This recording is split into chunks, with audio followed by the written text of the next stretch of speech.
흔히 투자란 지그시 길목을 지키듯이 해야 한다고 합니다.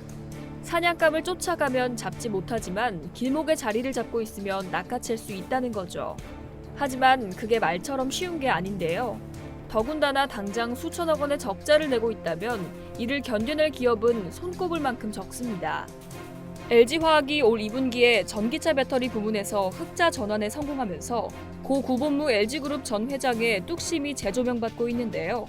지난주 LG화학의 2분기 실적 발표에 따르면 2차 전지 사업을 시작한 지 28년, 전기차 배터리 사업을 시작한 지 20년 만에 이 부문에서 사상 최대 실적을 거두며 흑자로 전환했습니다. 전지 사업 부문 매출 2조 8,230억 원, 영업이익 1,555억 원을 기록한 건데요.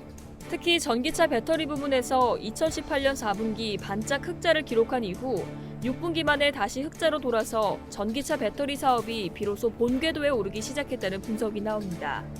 전기차 판매가 증가하는 세계적인 흐름과 수익성을 개선하려는 다방면의 노력이 시너지를 발휘한 건데요. 시장조사업체 S&E 리서치에 따르면 LG화학은 올해 1월부터 5월까지 누적 기준 글로벌 전기차용 배터리 사용량에서 24.2%를 차지해 이미 점유율 1위로 올라섰습니다. 이렇게 LG화학이 제2의 반도체라 불리는 전기차 배터리 시장에서 주도권을 쥘 수 있었던 데에는 고 구본무 전 회장의 흔들리지 않는 지원 덕분이었습니다. 1992년 당시 부회장이었던 구 전 회장은 영국에서 접한 2차 전지 사업에 매료돼 당시 럭키금속에 연구하도록 지시했습니다. 한 번 쓰고 버리는 건전지가 아닌 충전을 통해 몇 번이고 반복해 쓸 수 있는 2차 전지에 기업의 미래가 있다며 사업을 적극적으로 독려했다고 하는데요.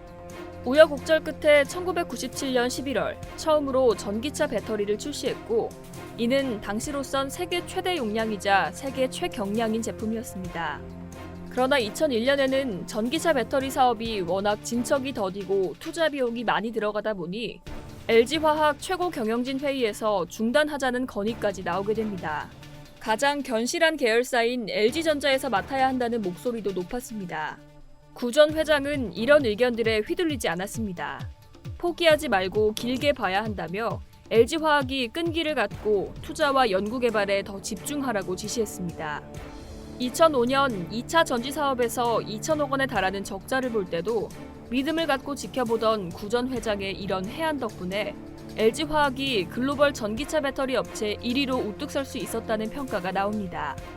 LG화학은 현대 기아차를 비롯해 GM, 포드, 크라이슬러 등의 전기차 배터리를 공급하는데 지난해 말 기준 수주 잔고만 150조 원에 달하는데요.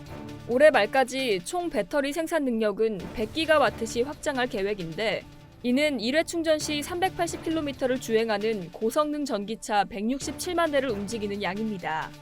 또한 LG화학이 컨퍼런스 콜에서 밝힌 바와 같이 하반기에도 전기차 배터리 부문이 흑자 기조를 이어갈 것이라는 밝은 시장 전망에 전기차 배터리 시장과 이를 주도하는 LG화학의 행보에 기대가 모아지고 있습니다. 이상 여의도TV였습니다.